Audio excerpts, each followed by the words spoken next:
Hola, bienvenidos a este tutorial de la analiticidad de una función compleja. Primero, hay que recordar que es una función compleja. Una función compleja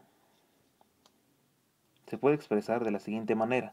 F de z es igual a z, donde z es u más vi, ¿ok?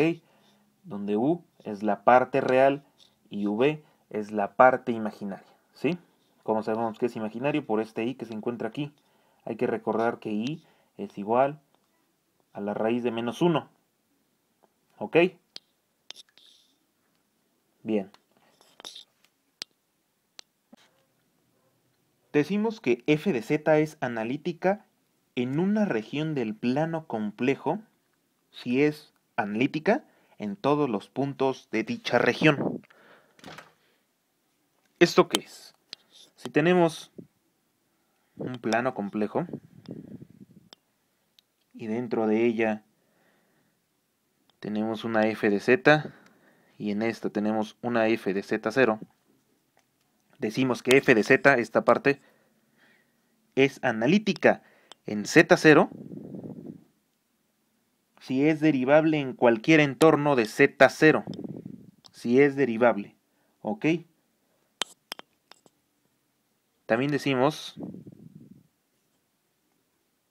que una función es continua cuando no existen singularidades. Si tenemos aquí el plano de los reales y el plano de los imaginarios y tenemos aquí una singularidad, esto ya no es una función continua. Esta singularidad indica que en este intervalo no tiene valores, ¿ok? Entonces, nuestra función para que sea analítica debe de ser continua. Para que nuestra función sea analítica también existen unas ecuaciones de Cauchy-Riemann, ¿ok? Entonces van a ser las ecuaciones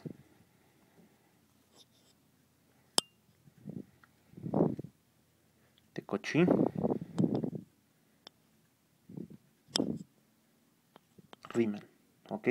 Estas ecuaciones van a ser unas derivadas parciales y a continuación se las vamos a demostrar.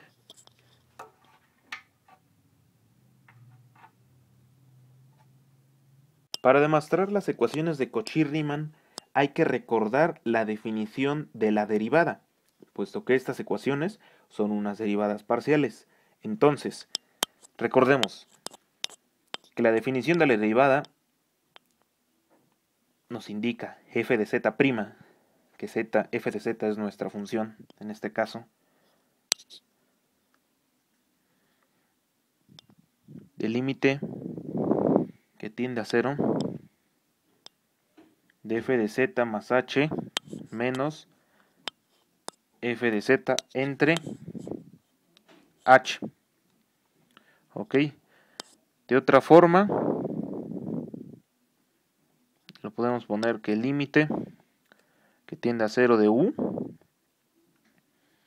de x más h, y más h más i de v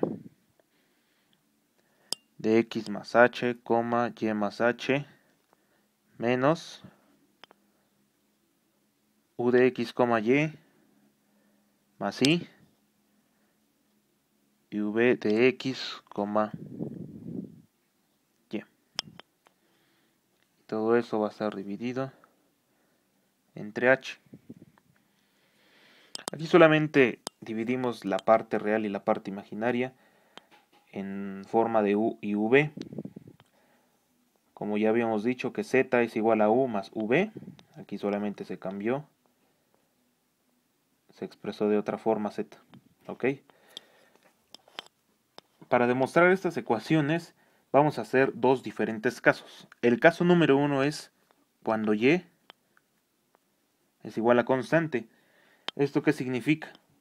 De que no hay cambio en los imaginarios, o sea, es un cambio puramente real. Y entonces nuestro límite quedaría, límite, ahora va a ser delta de x porque va a ser puramente real, de u, de x más delta de x, y más i de v de x más delta de x, y menos u de x, y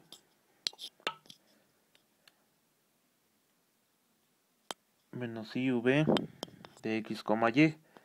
Y esto va a estar dividido entre el cambio real. ¿Ok? Aquí lo que vamos a hacer es poner de un lado las u's y las v's. ¿Ok? Vamos a poner las partes que contienen a u y la parte que contiene a v de otra parte. Entonces quedaría u de x más delta de x, es el cambio puramente real, y, que no tiene cambio, menos u de x, y, entre delta de x más i del límite de delta de x que tiende a 0 de v de x más delta de x, y menos v delta de x, y este límite igual va a estar dividido entre la parte del cambio real. ¿Ok? Por definición de una derivada, aquí estamos diciendo que solamente hay un cambio real. Ajá. Y recordemos que entonces esto quedaría como derivada parcial de u entre el cambio real. Derivada parcial de x, es esta parte.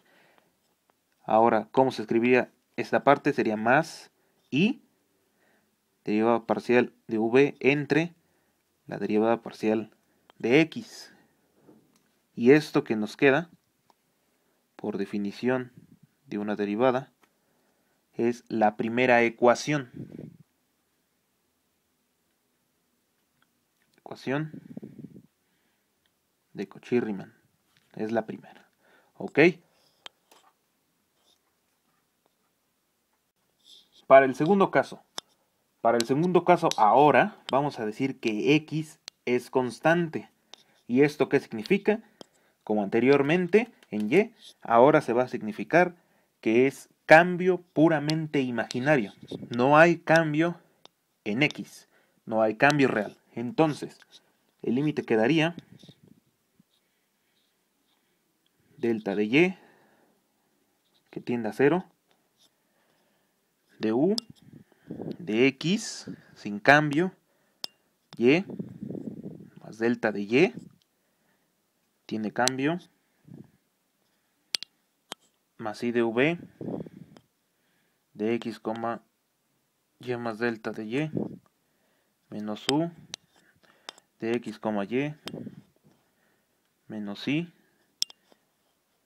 de x, y. Todo esto va a estar dividido entre el cambio puramente imaginario. Aquí hay que recordar esta parte. Estamos diciendo que el cambio de z, delta de z, es igual a delta de x más i delta de y. Entonces aquí nos faltaría una i. ¿Sí? Seguimos. Poniéndolo de otra forma y poniendo su parte de u y su parte de v, entonces quedaría u de x, delta de y más y. Me falta aquí menos u, que es esta parte, de x, y. Y ahora sí todo esto va a estar dividido entre delta de i. Ok.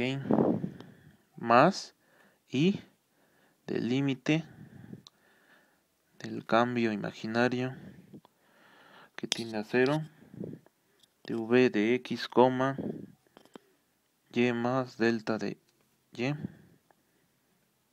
menos v de x, y, todo esto dividido por y delta de y. Ok, aquí ¿qué está pasando? Está pasando aquí que esta y esta de acá se dividen y queda 1, ok, 1 y entre y es igual a 1. Entonces, ya poniendo en derivadas, esto nos quedaría como 1 entre y por la derivada parcial de u entre el cambio puramente imaginario, derivada parcial de y, más derivada parcial de v entre la derivada parcial de y. Ajá. Aquí vamos a racionalizar esta i que está abajo. Hay que recordar que la racionalización es la multiplicación del 1, de un 1. Aquí en este caso va a ser i entre i. Y aquí estas i's se están multiplicando, entonces va a quedar i cuadrada entre i. Y también i cuadrada es igual a menos 1, entonces va a quedar i entre menos 1. ¿Ok? Ya con la racionalización nos queda de la siguiente manera. Menos i de la derivada de u, derivada parcial de u, entre la derivada parcial de y, más la derivada parcial de v entre la derivada parcial de y. Y esto último, bueno, vamos a ponerlo de otra forma para que se entienda. Nos va a quedar derivada parcial de v, derivada parcial de y, menos y derivada parcial de u, derivada parcial de y. Ahora sí, esta va a ser la segunda ecuación de Cauchy-Riemann. Ecuación de Cauchy-Riemann. ¿Ok?